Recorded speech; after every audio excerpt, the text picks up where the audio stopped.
Pierre Mollier, vous venez de publier chez Dervy Curiosité maçonnique. Alors, Curiosité maçonnique, le sous-titre est croustillant.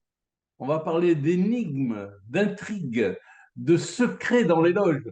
Alors, ma première question, c'est, Pierre Mollier, vous êtes directeur de la bibliothèque du Grand Orient de France. Vous êtes conservateur du musée de la maçonnerie. Cet ouvrage, est-ce que c'est un ouvrage plutôt historique, plutôt sociétal, ou plutôt un recueil de curiosités de musée? Alors, c'est un ouvrage maçonnique. L'idée, c'est que tout au long de ces 30 ans de travail sérieux sur l'histoire et les archives de la franc-maçonnerie, régulièrement, je suis tombé sur des choses qui m'ont paru étonnantes, singulières, et dans toute veille maçonnique, à un moment ou à un autre, on se dit, tiens, c'est vraiment curieux. Et puis, bah, au début, j'ai tiré un fil un peu comme ça, et je me suis aperçu que ces petites histoires étaient en fait très révélatrices de la nature de la franc-maçonnerie. Donc, elles sont plutôt symboliques. On parle beaucoup de rituels, d'organisations maçonniques, mais un peu sociétal aussi. J'ai par exemple un chapitre sur le fourriérisme et la franc-maçonnerie, sur les maçons et leur intérêt politique, y compris d'ailleurs des maçons qui paraissent comme symbolistes, comme Morrison, sous la Restauration. Donc voilà, c'est un recueil d'anecdotes, de petits faits qui, bah, quand on regarde par le trou de la serrure, finalement, sont très révélateurs de ce qu'est la franc-maçonnerie, me semble-t-il.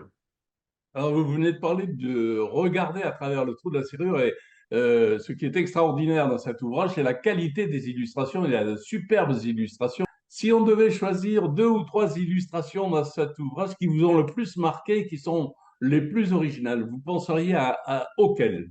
On pense que les choses extraordinaires sont toujours loin. Donc le voyage que j'ai fait à York pour découvrir cette grande loge d'York qui a un peu précédé la première grande loge de Londres puis d'Angleterre, et cette découverte du temple d'York, de ses archives guidées par Neville Barter Cryer, et les images qui en sont tirées sont pour moi en tout cas vraiment des images avec beaucoup de beaucoup de densité, beaucoup de symbolisme et une forte identité maçonnique. Quand on revient aux origines, on a toujours l'impression de toucher un peu la substance des choses. Vous parlez dans votre ouvrage des personnages maçonniques. D'après vous, quels sont les plus curieux entre par exemple, les Philalettes ou les Fourriéristes? En tant qu'historien des rituels, j'ai vraiment aimé redécouvrir dans l'histoire un profil que finalement nous connaissons. Nous connaissons tous des frères passionnés de rituels qui les collectionnent, qui visitent des ateliers pour voir des rituels différents, etc. Eh bien ça, c'est un trait de la psychologie maçonnique qu'on trouve dès l'origine. On va trouver des grands collectionneurs de rituels au XVIIIe siècle avec les Philalettes, un personnage extraordinaire qui est Charles Geil, qui a quasiment fait tous les grades du rite écossais ancien accepté avant que le rite écossais ancien accepté existe.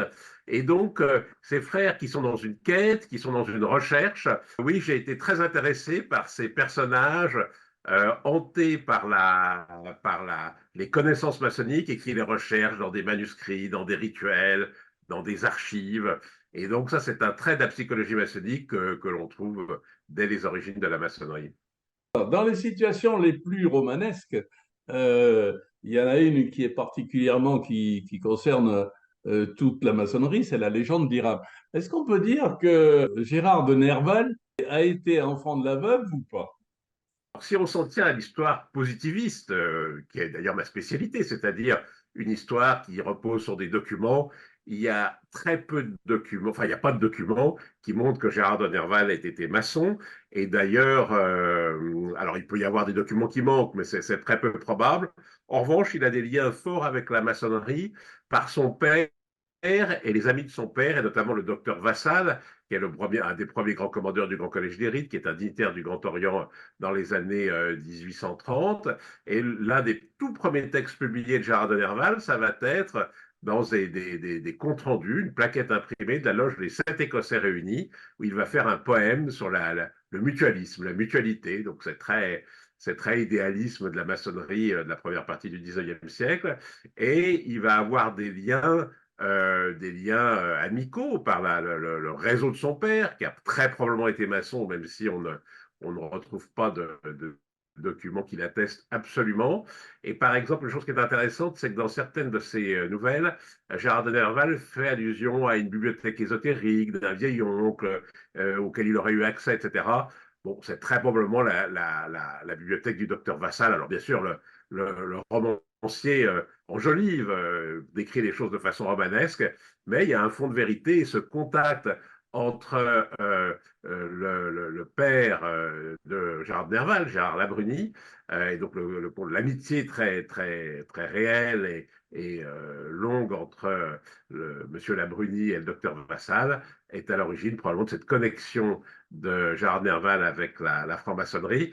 Alors connexion qui va d'ailleurs susciter un cas presque psychiatrique, c'est un cas d'appartenance maçonnique psychiatrique, parce qu'à un moment, Gérard est persuadé qu'il est maçon. Alors peut-être a-t-il été l'automne, on n'est pas sûr, mais en tout cas, il est persuadé qu'il est maçon et il fait des imprécations maçonniques. Il menace presque de vengeance maçonnique son médecin traitant. Voilà. Donc il y a vraiment quelque chose de très curieux autour de Gérard de Nerval et la franc-maçonnerie. Un objet vraiment symbolique, puisqu'il participe des décors, la croix de Malte. La croix de Malte, on voit dans votre ouvrage que euh, ça réfère à Ramsay et à la chevalerie. Et la question qu'on peut se poser, c'est la chevalerie, est-ce que c'est une histoire ou un mythe pour les hauts grades? Ce petit ouvrage, il y a aussi des petites études comme ça, et je m'étais interrogé sur les origines de la croix de Malte. Donc, ce chapitre essaye d'explorer quand est-ce qu'elle est apparue, quelles sont ses sources, etc. Alors, on l'appelle croix de Malte, mais en fait, c'est une sorte de croix chevaleresque qui remonte à la fin du Moyen Âge. Et alors, oui, la connexion entre la chevalerie et la franc-maçonnerie, Ramsay en est un des grands témoins. Ma théorie, mais je l'ai développée dans un autre ouvrage, La chevalerie maçonnique, ma théorie, c'est que Ramsay est un témoin, mais il n'est pas l'inventeur de l'idée. On trouve cette idée dans beaucoup des documents maçonniques très anciens. Alors, il n'y a bien sûr pas eu de contact avec les Templiers qui ont disparu corps et bien à la fin du XIVe siècle, au cours du XIVe siècle. En revanche, il y a quand même une sorte d'osmose entre des milieux chevaleresques qui ont survécu jusqu'au XVIIIe siècle, par exemple l'ordre de Saint-Lazare, où est reçu Ramsay, et par exemple, dans l'entourage du duc d'Antin, l'un des premiers grands maîtres français, de la franc-maçonnerie française. Il y a par exemple Placium de Saint-Palais, qui va être l'auteur d'un ouvrage qui aura beaucoup d'influence au XVIIIe siècle sur la chevalerie. Donc il y a quand même une osmose et des liens un peu réels. Et j'avance même que si on voulait être guénonien et qu'on cherche des filiations, il y a une sorte de filiation entre la fin de l'ordre de Saint-Lazare, celui du XVIIIe siècle, et puis les premiers grades chevaleresques de la franc-maçonnerie. Voilà. Et puis surtout, ce qu'il faut dire, c'est que beaucoup des cadres de la franc-maçonnerie, notamment des hauts grades, étaient des aristocrates qui, par ailleurs, étaient membres et avaient des connexions avec les quelques ordres de chevalerie qui restaient. Alors, c'était principalement l'ordre de Malte, mais pas uniquement. Par exemple, Salazar, sous sa première forme, a vécu jusqu'à la Révolution française. Je vais terminer par les comportements curieux de maçons, puisque on apprend dans votre ouvrage qu'il y avait des habitudes de duel, en particulier sous la Troisième République. Alors, c'était quoi ces duels? Quand on pense à l'époque troublée dans laquelle nous entrons en ce moment, on peut se demander si va-t-il un jour y avoir des duels entre des candidats à la grande maîtrise dans une obédience, que ce soit la vôtre ou que ce soit d'autres obédiences. Alors, ça serait un bon moyen de sélection. Vous savez que le dernier duel, c'est celui de Gaston Defferre avec un député gaulliste. Il y en a d'ailleurs le film, enfin le petit reportage sur le web. Alors, en fait, non, le chapitre auquel vous faites allusion, c'est une prise de position d'un atelier de la Grande Loge, d'ailleurs, contre le duel, puisqu'il y a eu des duels tout au long du 19e siècle et même au début du 20e.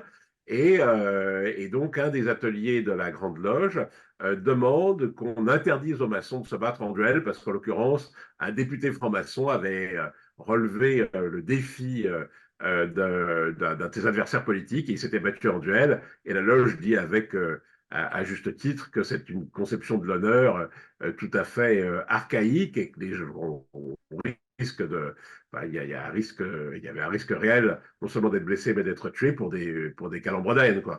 Et donc, il y a cette motion, ce vœu, comme on dirait aujourd'hui, de cette loge pour demander aux obédiences d'interdire le duel aux maçons. Mhm. J'ai trouvé que c'était curieux. Et là encore, au-delà de l'anecdote, c'est une sorte de carambolage entre les codes d'honneur de la société ancienne et les idées nouvelles dont la maçonnerie et humaniste, dont la maçonnerie a été un des grands vecteurs en France au 19e siècle. Pierre Mollier, merci d'avoir répondu à mes questions. Bravo pour cet ouvrage qui est une somme de curiosités. Et je pense que tous les maçons qui sont un peu curieux devraient avoir chez eux cet ouvrage. Merci, à bientôt.